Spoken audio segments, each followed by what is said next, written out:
Acele etmeyin. Acele etmeyin. Karanlık. Özel bir kısım olsun.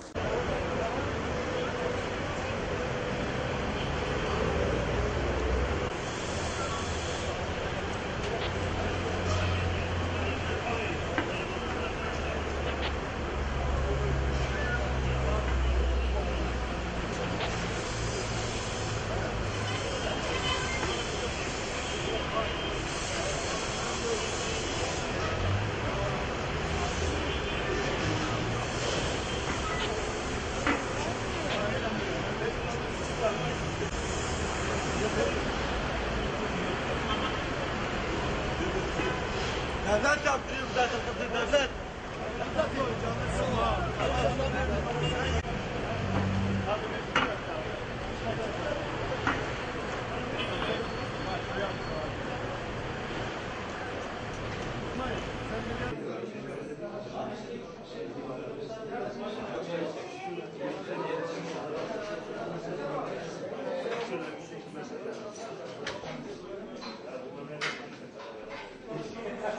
Çekimler sesli, bir saniye susun.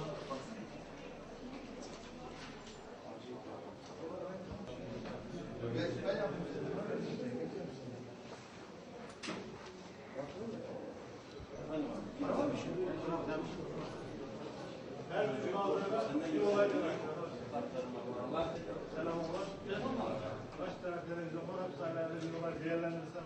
Hala burada var mı 100 tane? Var mı? Var. 100 tane olay kolaydı bakalım. Sen bunu niye aldın? Bu adamın karısı yok değil mi? Vay ya. 20 lira o ya.